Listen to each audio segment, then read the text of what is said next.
ये आकाशवाणी रायपुर है। छत्तीसगढ़ी समाचार बुलेटिन के संग प्रथा शर्मा के जय जोहार। अब सुनाओ आज के प्रमुख समाचार। भारतीय जनता पार्टी के नवनियुक्त कार्यकारी राष्ट्रीय अध्यक्ष नितिन नबीन आज नई दिल्ली के भाजपा के मुख्यालय में कार्यभार संभालेन। राज्य विधानसभा में आज धान खरीदी और बेरोजगारी भत्ता के मामला गूंजिस और मुख्य निर्वाचन पदाधिकारी यशवंत कुमार प्रदेश में चलत मतदाता सूची के SIR के प्रगति के समीक्षा करें। अब समाचार विस्तार ले। भारतीय जनता पार्टी के नवनियुक्त कार्यकारी राष्ट्रीय अध्यक्ष नितिन नबीन आज नई दिल्ली के भाजपा के मुख्यालय में कार्यभार संभालिन है। इबेरा में केंद्रीय गृह मंत्री और पूर्व पार्टी अध्यक्ष अमित शाह, निवर्तमान राष्ट्रीय अध्यक्ष जगत प्रकाश नड्डा और पार्टी के आने नेता मन श्री नबीन के स्वागत करीन और कार्यभार संभाले में उमनला बधाई दीन है। राज्य विधानसभा में आज विपक्षी सदस्य मन धान खरीदी में अव्यवस्था के आरोप लगात हुए एकर ऊपर काम रोको प्रस्ताव के माध्यम ले तुरते गोठ कराए के मांग करें। यही विषय में मंत्री के जवाब ले असंतुष्ट होके विपक्षी सदस्य मन सदन के कार्यवाही के बहिष्कार घलो करें। ए मामला में ग्राह्यता चर्चा के चलत विपक्षी सदस्य मन आरोप लगाइन है कि धान खरीदी प्रक्रिया में अव्यवस्था और कुप्रबंधन के चलत किसान मन ला कतकोन समस्या के सामना करे बर पड़त है। खाद्य मंत्री दयालदास बघेल विपक्ष के आरोप में प्रतिवाद जतात हुए कहिन कि प्रदेश में धान खरीदी व्यवस्था अच्छा होए है और किसान मन के हित मला ध्यान में राखत हुए टोकन व्यवस्था के सरलीकरण करेगे है। उमन बताइन कि धान खरीदी के बलदा में अभू तक 7,500 करोड़ रुपया ले ज्यादा के राशि के भुगतान हो चुके हैं। उमन ये बात ले मना करीन है कि धान खरीदी ला लेके किसान मन में नाराजगी है। एकर ले पहली प्रश्नकाल के तुरते बाद नेता प्रतिपक्ष डॉ चरणदास महंत धान खरीदी में अव्यवस्था के मामला उठाइन और काम रोको प्रस्ताव के सूचना देके तुरते गोठ कराए के मांग करीन। एकर ऊपर विधानसभा अध्यक्ष डॉ रमन सिंह काम रोको प्रस्ताव के ग्राह्यता में चर्चा के अनुमति देन। डॉ महंत के बाद में एक गोठ में शामिल होके पूर्व मुख्यमंत्री भूपेश बघेल कहिन कि सदन में अगर ग्राह्य करके गोठ कराए जाते तो सत्ता पक्ष के सदस्य मन ला घलो बोले के मौका मिलते और सरकार को तिले एकर बर जवाब आतेस। उमन कहिन कि धान खरीदी ले जुड़े समिति के प्रबंधक, कर्मचारी और कंप्यूटर ऑपरेटर हड़ताल में चले गए हैं। शीतकालीन सत्र के दूसर दिन राज्य विधानसभा में बेरोजगारी भत्ता ला लेके जोरदार हंगामा देखे बर मिलिस। संगे संग सत्ता पक्ष और विपक्ष के बीच नाराबाजी घलोक हुईस। कांग्रेस विधायक लखेश्वर बघेल प्रश्नकाल में ए जाने बर चाहत रहीन कि पाछू 1 अप्रैल 2024 की स्थिति में प्रदेश के पंजीकृत बेरोजगार मन के कुल संख्या कतेक हवे। जेकर जवाब में मंत्री गुरु खुशवंत साहेब बताइन कि अवधि में 11,39,000 ले ज्यादा पंजीकृत बेरोजगार हवे। मंत्री अपन जवाब में बेरोजगार मन ला रोजगार इच्छुक बतात हुए कहिन कि बेरोजगार मन बर रोजगार मेला और प्लेसमेंट कैंप के आयोजन करे जाते। अभू के स्थिति में करीबन 15 लाख पंजीकृत बेरोजगार हवे। मंत्री बताइन कि बहुत जल्दी राज्य स्तरीय रोजगार मेला आयोजित करके 14,000 ले ज्यादा युवा मन ला रोजगार दे जाही। कांग्रेस विधायक उमेश पटेल और पूर्व मुख्यमंत्री भूपेश बघेल प्रदेश में युवा मन के बेरोजगारी भत्ता नहीं दे जाए के विषय में सवाल उठाइन। जेकर जवाब में मंत्री बताइन कि युवा मन ला सक्षम और सामर्थ्यवान बनाए जाते। जिला लेके सदन में सत्ता पक्ष और विपक्ष के सदस्य मन के बीच बहस शुरू हो गई रही और एकर बाद मंत्री के जवाब ले असंतुष्ट विपक्ष सदन ले बहिर्गमन घलो कर देन। वित्त मंत्री ओपी चौधरी आज राज्य विधानसभा में बछर 2024-25 बर पहली अनुपूरक बजट ला पेश करीन। एमा 35,000 करोड़ रुपया के राशि के प्रावधान करे गे है, जेकर ऊपर गोटबात के बाद काली सदन में एला पारित करे जाही।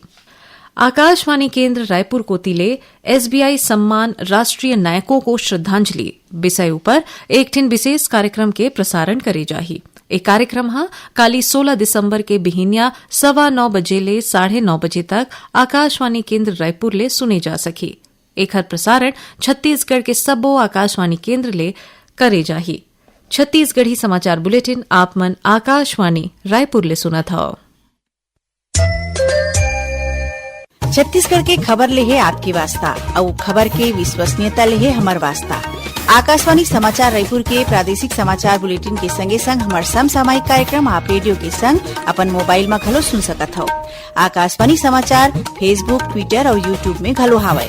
हमार फेसबुक पेज हरे Chhattisgarh news on AIR, Twitter handle CGAIR news और हमार यूट्यूब चैनल हरे छत्तीसगढ़ AIR न्यूज। तो अब रेडियो के संगे संग आपके मोबाइल के माध्यम ले हम आप तक पहुंचत हन।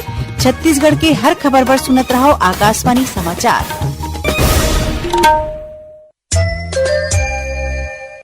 अब आगू बाढ़बो बाचे समाचार कोती। मुख्य निर्वाचन पदाधिकारी यशवंत कुमार हा प्रदेश में चलत मतदाता सूची के विशेष गहन पुनरीक्षण SIR के प्रगति के समीक्षा करें। ओमन हा रायपुर में बैठका लेके निर्वाचन अधिकारी मन ला निर्देश दीन कि ओमन हा अपन अपन विधानसभा क्षेत्र में गणना पत्रक मन के भौतिक परीक्षण करा के BLO ऐप में अनिवार्य रूप ले अपलोड कराना सुनिश्चित करे। ओमन हा कहीन है कि मतदाता मन के नाम सूची ले हटाए जाते ओखर बारे में जरूरी प्रमाण घलो सुरक्षित राखे जाए। श्री कुमार हा निर्देश दीन है कि छूटे हुए सबो पात्र मतदाता मन के पुनरीक्षण सुनिश्चित करे जाए और अनुपस्थित, स्थानांतरित और मृत श्रेणी के मतदाता मन के भारत निर्वाचन आयोग के निर्देश के अनुसार सटीक सत्यापन करके जरूरी कार्रवाई करे जाए। उमन हा अप्राप्त गणना पत्रक के सूची संबंध में राजनीतिक दल के BLA के संग समन्वय बना के उखर हस्ताक्षर प्राप्त करे के निर्देश घलो दीन है।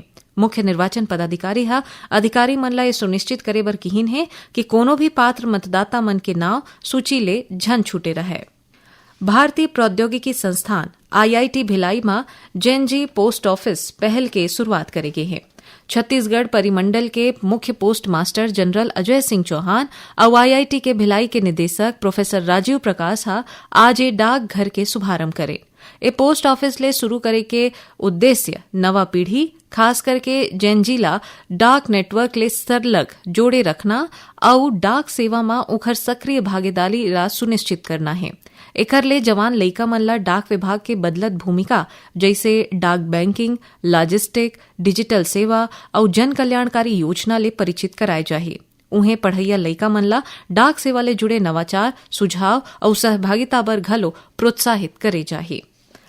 सूरजपुर जिला के वाड्रफनगर वन परिक्षेत्र के भैंसा मुंडा के जंगल में एक बाघ के संदिग्ध परिस्थिति में मौत हो गई। वन विभाग के प्राथमिक जांच में बाघ के शरीर में चोट के निशान पाए गए हैं, जेकर ले हमला के आशंका जताई जाते। वन विभाग के कहना है कि पोस्टमार्टम रिपोर्ट आए के बादे मौत कारण स्पष्ट हुआ ही। एती घटना के सूचना मिलते वरिष्ठ अधिकारी मन हा मौका में पहुंच के तीर तखार के जंगल में गश्ती ला बढ़ा दे है। ए घटना के बारे में उहाँ के रहिया लोगन मन ले पूछताछ घलो करे जाथे। उन्हें खैरागढ़ जिला के मुढ़ी पार कोपे नवा गांव के जंगल में घलो एक तेंदुआ हा संदिग्ध परिस्थिति में मृत पाए गए है। ग्रामीण मन ले मिले सूचना के बाद वन विभाग के टीम हा मौका में पहुंचीन और स्थिति के जांच करें। प्राथमिक जांच में तेंदुआ के 4 पैर के नाखून गायब मिले है और ओखर जबड़ा घलो नहीं मिले है। मौका में डॉग स्क्वाड ले जांच कराए जावत है और शक के आधार में पूछताछ पर कुछ एक लोगन मन ला हिरासत में घलो ले गए हैं। श्रम विभाग हा स्पष्ट कर दे है कि सफाई कर्मी मन बर चलत जरूरी उपकरण सहायता योजना बर चुने गए 8 जिन हितग्राही मन ला राशि के भुगतान तकनीकी कारण ले नहीं मिल पाए है। सहायक श्रम आयुक्त हा बताइन है कि पंजीकरण के बेरा गलत बैंक खाता नंबर, बैंक खाता बंद या मर्ज होए या फिर IFC कोड में बदलाव जैसी स्थिति के स्थिति भुगतान करना संभव नहीं हुआ। श्रम विभाग को तिले अपील करेगे है कि हितग्राही मन हा 10 दिन के भीतरी में जरूरी विवरण उपलब्ध करावे, नहीं तो उखर आवेदन निरस्त माने जाही। कोंडागांव जिला के फरसगांव ब्लॉक के जुगानी कैंप के अर्चिता मिस्त्री हा हैदराबाद में चलत प्रतिष्ठित राष्ट्रीय प्रतियोगिता में राज्य के प्रतिनिधित्व करत है। छत्तीसगढ़ स्टेट क्रिकेट संघ हा अर्चिता ला अवैया women's under 19 cricket one day trophy बर चुने हैं। आखिरी माह प्रमुख समाचार एक घाव फेर। भारतीय जनता पार्टी के नवनियुक्त कार्यकारी राष्ट्रीय अध्यक्ष नितिन नबीन हा आज नई दिल्ली के भाजपा के मुख्यालय में कार्यभार संभालेन। राज्य विधानसभा में आज धान खरीदी और बेरोजगारी भत्ता के मामला गुंजीस और मुख्य निर्वाचन पदाधिकारी यशवंत कुमार हा प्रदेश में चलत मतदाता सूची के SIR के प्रगति के समीक्षा करें। एक संग छत्तीसगढ़ी समाचार बुलेटिन इहे सिरावत है। जय जोहार।